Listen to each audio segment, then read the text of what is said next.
Envoie ton esprit saint, ton feu d'amour divin, déploie ton cœur et viens nous sauver. Délivre-nous de nous, délivre-nous de tout ce qui refuse en nous de t'aimer. Du sang de ton agneau, déverse en nous le flot des abondantes eaux de ton pardon. Viens inonder nos vies, restaure-nous, guéris ton Église.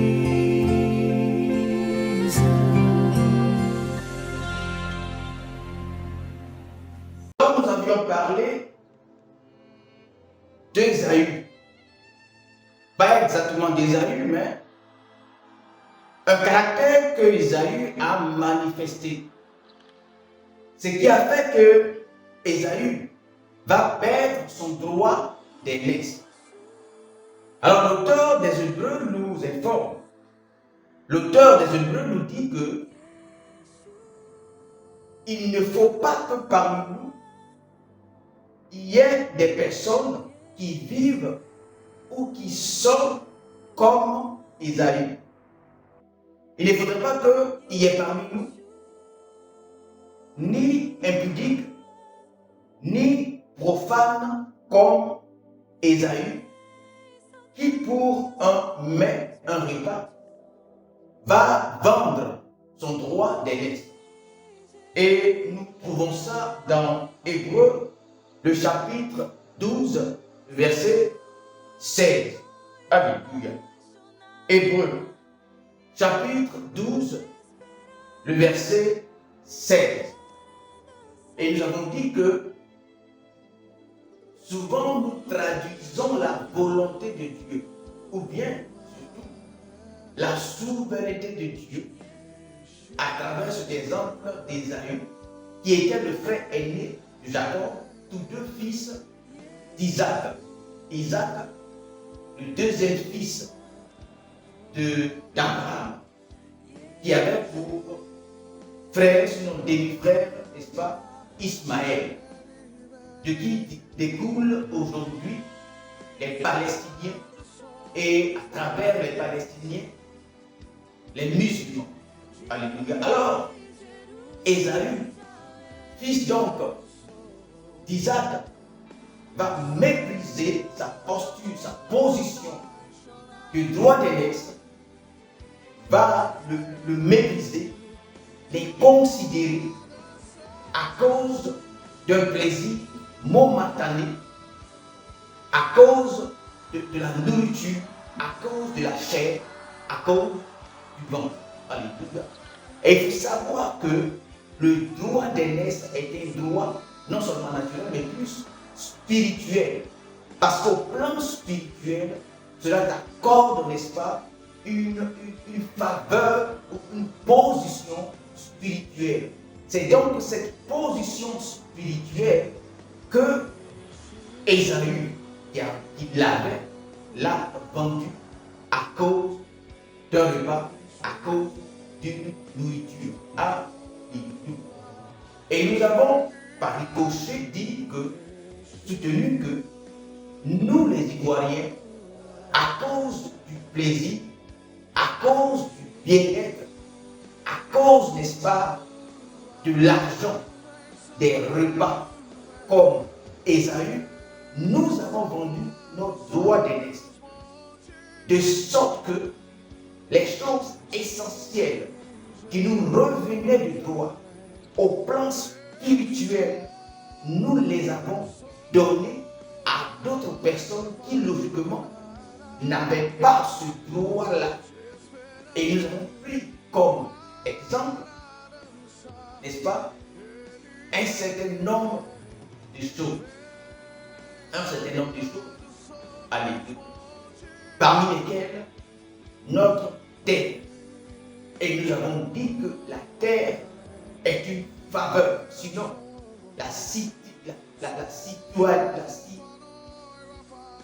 la citoyenneté est une faveur, une position que Dieu donne à un moment donné à un peuple sur un territoire.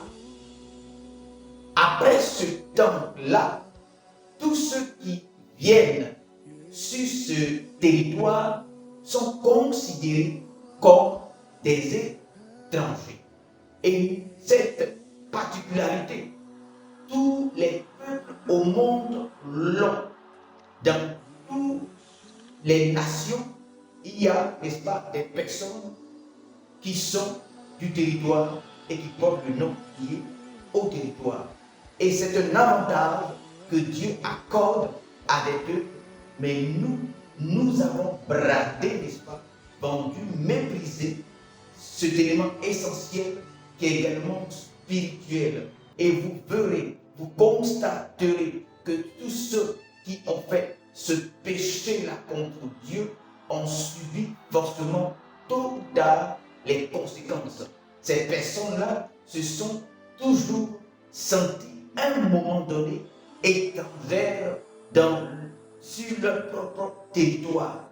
Elles se sont senties inférieures. Elles se sont senties comme, n'est-ce pas, subordonnées dans leur propre pays, sur leur propre territoire. En ce qui concerne Israël, lorsque Israël a fait ce genre de péché, Dieu l'a carrément dispersé, Dieu l'a carrément enlevé du territoire et Dieu a donné ce territoire à un autre peuple, ce qui, n'est-ce pas, va devenir une guerre qui va demeurer jusqu'aujourd'hui, parce que lorsqu'ils vont se rappeler, ils vont comprendre le peuple donc de Dieu, enfin, je parlais des Juifs, ils vont voir, lire, n'est-ce pas, dans la Torah et voir leur histoire, et ils sauront que Dieu leur a donné un jour un territoire, et après leur nombreuse désobéissance, après qu'ils soient devenus rebelles, après que Dieu les ait interpellés plusieurs fois, Dieu va finalement les disperser sur toute la surface de la terre. Alléluia. Et à un moment donné, ces Juifs-là, ils connaîtront, n'est-ce pas, beaucoup de difficultés qui seront des apatrides, n'est-ce pas, dans tous les pays, et qui seront victimes de l'Holocauste et d'autres calamités, n'est-ce pas, vont finalement revenir sur leur territoire. Mais malheureusement, ils trouveront sur des territoires sur lesquels ils ont été, n'est-ce pas, chassés, dispersés par leur Dieu, par le Seigneur, un autre peuple établi, et cela deviendra, n'est-ce pas, une guerre qu'aujourd'hui nous connaissons sous le nom de la guerre israélo-palestinienne. Maintenant, revenons à nous. C'est pourquoi nous disons, il faut que nous comprenions que Dieu traite l'Église comme Israël. Dieu considère l'Église comme son peuple, et Dieu voudrait que son peuple marche sur ses recommandations comme autrefois il les avait soumis à Israël. Que son peuple marche sur ses règles, ses préceptes, ses lois, sa volonté, sur son plan comme il avait recommandé autrefois à Israël. Amen. Amen. Mais maintenant, est-ce qu'aujourd'hui, nous sommes différents d'Israël que Dieu a appelé vis-à-vis de ce conflit-là, n'est-ce pas, rebelle? Je reviens sur cette situation parce que, en tant qu'enfant de Dieu, en tant que serviteur de Dieu, lorsque Dieu m'a appelé, n'est-ce pas, en 2000, Dieu s'est révélé à moi et Dieu m'a parlé de la situation de notre pays. Dieu m'a parlé de la situation de notre pays. Et Dieu m'a fait comprendre que Dieu m'a parlé de la situation de notre pays, certes, mais au-delà de la situation de notre pays, Dieu m'a parlé de l'Église. Et Dieu m'a fait comprendre que l'Église, n'est-ce pas, est l'entité spirituelle du pays vis-à-vis de lui, vis-à-vis de Dieu, n'est-ce pas, vis-à-vis de Dieu. L'Église est l'entité spirituelle de notre nation. Alléluia. Et donc, le destin de notre nation est donc lié à l'Église. Le destin de l'Église est lié à notre nation. Et que notre Église est le reflet de notre nation. Ou du moins, si vous voulez, c'est plutôt notre nation qui est le reflet de l'Église. Et que tous les mots que nous trouvons dans le pays se trouvent dans l'Église. Cela va de soi parce que ce sont les citoyens du pays qui sont dans l'Église. Alléluia.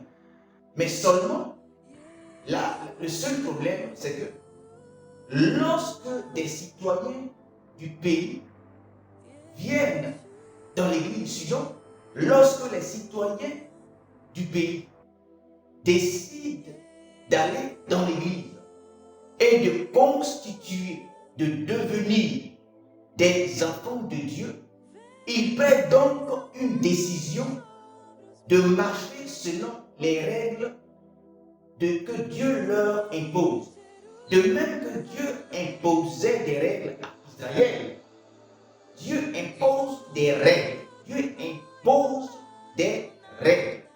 C'est pourquoi l'apôtre Paul dit, Romains 12, dans Romains 12, il faut que nous puissions être transformés par le renouvellement de l'intelligence. Il faut que ton intelligence, ta façon de voir, ta façon de percevoir, ta façon de comprendre, ta façon d'analyser, ta façon de saisir les choses, de discerner ces choses.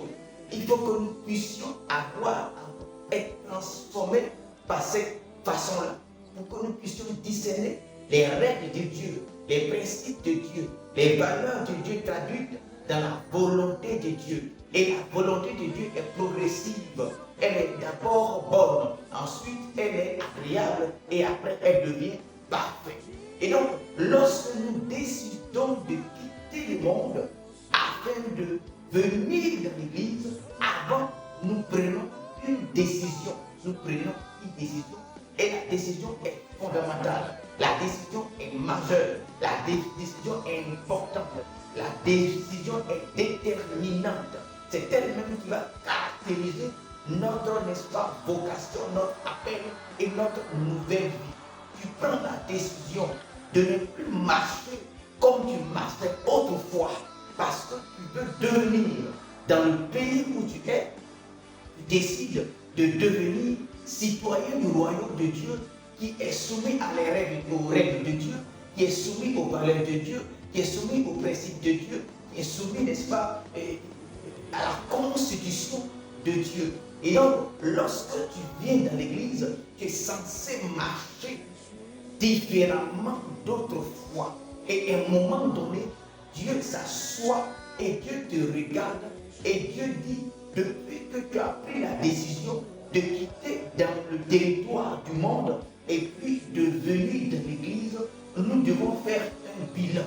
Et Dieu fait un bilan avec tout ce monde-là et Dieu voit si réellement ils ont accepté, n'est-ce pas, de changer leur façon de faire conformément, n'est-ce pas, à la parole de Dieu dans Matthieu 11, il dit, n'est-ce pas, le Seigneur Jésus-Christ même lui parle, il dit, venez à moi, nous sommes dans le monde, et il dit, venez à moi, vous tous dans le monde qui êtes fatigués, vous tous dans le monde qui êtes chargés, venez vers moi, venez ici, afin que vous rentriez dans mon royaume. Et lorsque vous venez à lui, il vous dira maintenant, prenez mes règles, prenez mon jour, prenez mes prescriptions, recommandations, mes avant d'entrer ici. Alléluia. Et donc, quand soit tu refuses de les prendre, n'est-ce pas, et tu retournes au monde où tu prends, n'est-ce pas, le joug de Dieu afin de décider de marcher selon les règles, les prescriptions, les ordonnances et les lois de Dieu maintenant en nouveauté de vie. Alléluia.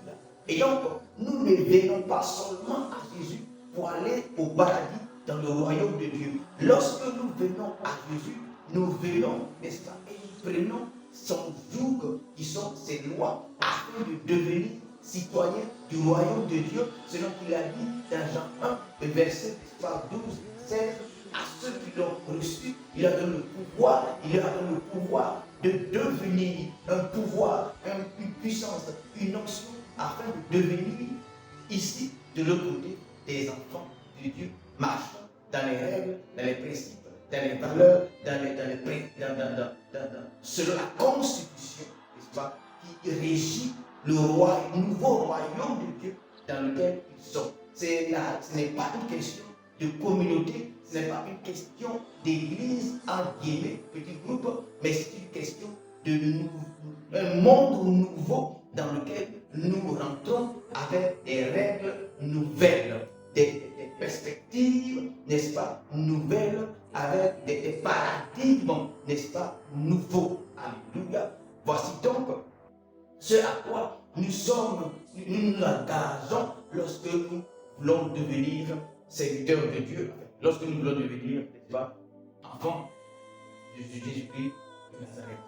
Alléluia, alléluia. Du sang de ton agneau déverse